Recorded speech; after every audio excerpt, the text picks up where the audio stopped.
Yes, please. David Ansara, Free Market Foundation. Firstly, there's nothing wrong with a profit motive. Profit seeking is something to be celebrated. It's how we create new value.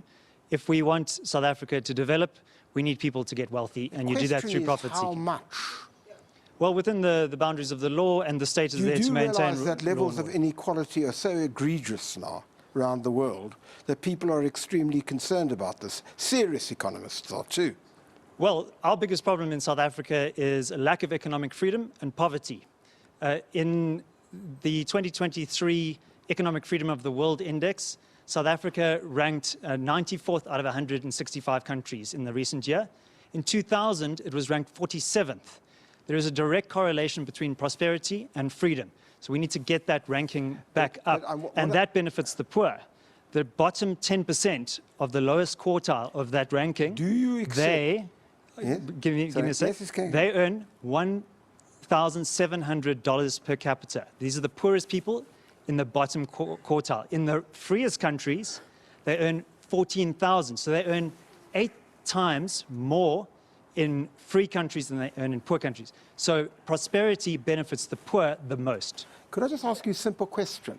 Do you accept that the state has a significant role to play?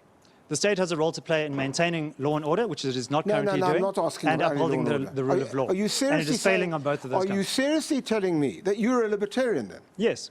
And tell me where, and give me one country in the world where that's worked. Hong Kong was once a very prosperous place before the communists of China took it over. Way. Where? So, look, we need to talk about the state we have. The problem, your difficulty is that you've got no empirical evidence to show this. Well, there's many countries, many free countries around the world enjoy vast prosperity. Sorry, there's a difference between freedom. Canada, there's a difference between freedom and, in a sense, having a state that actually has a role. So we need to talk about the state that we have rather than the state we wish we had. Okay, fair enough. And in South Africa, the state is failing. And we need to think, well, what is going to provide the goods and services that are necessary for us to thrive in this country? That is the private sector. We also need to take a look at the political class in South Africa, which has implemented a socialist dogmatic ideology. Mr. Mbeki talks about, beg your pardon? Mr. Mbeki talks about. Now. What do you mean by a socialist ideology? Well, it's something called the National Democratic Revolution, which Mr. Mbeki himself refers to. Oddly enough, most socialists don't regard that. They regard that as stage well, one. I am of the belief that you should take politicians at their word. Seriously. Yeah. They thought that was stage 2.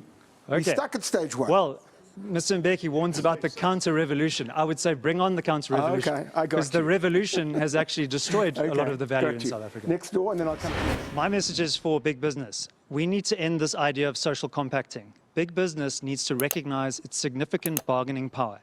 What is the cause of the state failure? It is policy. And policy, as I mentioned earlier, is downstream from ideology.